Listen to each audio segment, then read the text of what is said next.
गोवर्धन बनाने के लिए हम गाय का गोबर लेंगे और फिर गाय के गोबर से हम गोवर्धन महाराज की आकृति बनाएंगे। तो देखिए पहले मैंने एक सर्कल बना लिया है, यानी कि गोल सा गोला बना लेंगे हम, और ये हम गोवर्धन महाराज का मुख बनाएंगे। तो ये फेस बना लिया है हमने। इसके बाद हम लोग गर्दन बनाएंगे और फिर धड़ बनाएंगे। तो देखिए इस तरह से हमें गोबर से गोवर्धन महाराज का धड़ बनाना है। गोवर्धन की पूजा दिवाली के अगले दिन की जाती है और हमारे यहाँ पर गोवर्धन सूर्यास्त के बाद पूजे जाते हैं। तो सूर्यास्त से पहले हम लोग गोवर्धन की इस तरह से आकृति बना लेते हैं। गाय के गोबर का ही हमें इस्तेमाल करना है और आपको किसी भी गौशाला में गाय का गोबर आसानी से मिल जाएगा, आप वहाँ से ले सकते हैं। और इसके बाद मैं हाथ बना दूंगी। फ्रेंड्स, हमारे यहाँ पर गोवर्धन महाराज की आकृति बनाई जाती है। तो देखिए ये मैं हाथ बना दूंगी। तो ये मैंने हाथ बना दिया है गोवर्धन महाराज का। इसी तरह से मैं दूसरा हाथ बना दूंगी। किसी किसी के यहाँ पर श्री कृष्ण जी बनाए जाते हैं, यानी कृष्ण जी की आकृति बनाई जाती है और उनके हाथ में गोवर्धन पर्वत दिखाया जाता है।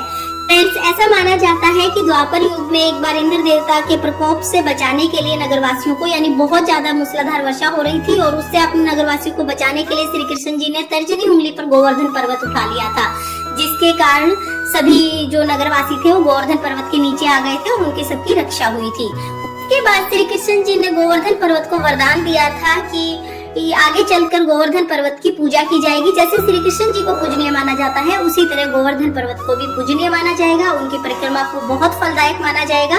तो उसके बाद से ही गोवर्धन पर्वत की सब लोग पूजा करते हैं। तो इस तरह से हम लोग गोवर्धन महाराज की आकृति बनाएंगे। और यहाँ पर देखिए ये मैं पटका बना रही हूँ, जो पटका लेते हैं। तो इस तरह से हम लोग गोवर्धन महाराज का पटका बना लेंगे। पटका हमें दोनों साइड बनाना है और ये बिल्कुल ऑप्शनल है, आप बनाना चाहे तो बना सकते हैं, ना बनाना चाहे तो बगैर पटका बनाए भी आप गोवर्धन महाराज की मूर्ति बना सकते हैं। अब देखिए इसके बाद मैं गोवर्धन महाराज के पैर बना रही हूँ। फ्रेंड्स, जब भी आप गोवर्धन की मूर्ति बनाए, जिस भी जगह पर आप गोवर्धन महाराज की आकृति बनाए, पहले उस जगह को अच्छे से साफ कर लें, पानी से अच्छे से धो लें और उसके बाद गोवर्धन महाराज की आकृति बनाएं। गोवर्धन की आकृति घर के आंगन में बनाई जाती है। गोवर्धन महाराज की जो पूजा की जाती है आप घर के आंगन में कर सकते हैं। तो देखिए घर के आंगन में ही हमें इस तरह से गोवर्धन महाराज बना लेने हैं। तो देखिए इस तरह से मैंने दोनों जगह पर पटका बना लिया है, दोनों हाथों के ऊपर। और इसके बाद खील ली है मैंने, जो हम पूजा में यूज करते हैं, दिवाली पूजा में वही खील है ये। और देखिए इनसे मैं इस तरह से आउटलाइन बना दूंगी। आउटलाइन बनाने के बाद हमें प्रॉपर एक शेप दिखाई देगी कि हमने क्या बनाया है, मतलब कि प्रॉपर धोती, कुर्ता या पटका हमें तभी दिखाई देगा। तो देखिए इस तरह से हम लोग ये खील लगा दें। तो इस तरह से मैंने देखिए, और इसके साथ साथ हम लोग जो भी जेवर बनाएंगे, जो भी गहने आपको बनाने हैं गोवर्धन महाराज के, आप उनके लिए भी खील का इस्तेमाल करें। सफेद रंग की खील होती है, बहुत सुंदर लगती है और आपको बहुत अच्छे से दिखाई देंगी। तो इससे पार्टीशन भी बहुत अच्छे से हो जाएगा, किसी भी पार्ट का बहुत अच्छे से दिखाई देती है दूर से ही। तो इस तरह से हम लोग खील का इस्तेमाल करते हैं। आप चाहे तो आप फूल की पंखुड़ियां का भी इस्तेमाल कर सकते हैं। देखिए ये पटका हाथ के ऊपर से आता है, तो इसलिए मैंने ये ऊपर से ये खील लगा दी है। इसी तरह से हम जो दूसरा पटका हमने बनाया है, दूसरे हाथ की तरफ जो पटके का पार्ट है, उस पर भी हम इसी तरह से खील लगा देंगे। और खील से ही हम लोग यहाँ पर, जैसा कि मैंने आपको बताया, सारे गहने बनाएंगे। यहाँ पर मैंने पायल बना दी है। तो देखिए इस तरह से हम गोवर्धन महाराज की पायल बना देंगे। लाइनिंग भी मैं इसी तरह से खीलों से ही कर दूंगी। तो देखिए आउटलाइन सारी खील से बना देंगे हम लोग। और देखिए इसके बाद हम लोग आंखें बनाएंगे। खील का इस्तेमाल करके मैं आंखें बना दूंगी।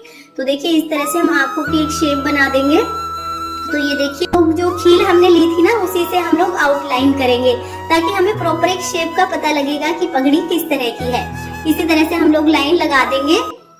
थोड़ी थोड़ी दूरी पर हम लोग खील से इस तरह से लाइन लगाएंगे। तो देखिए इस तरह से मैंने लाइन लगा दी है। इससे ही हमें पगड़ी में जो लाइनें होती हैं, जो एक पगड़ी जब बांधते हैं ना, तो एक लेयर जाती है, फिर दूसरी लेयर जाती है, वो हमें इन लाइनों से पता चलेगा। उसके गोवर्धन महाराज जी का मुख बना दिया है, यानी होठ बना दिए हैं।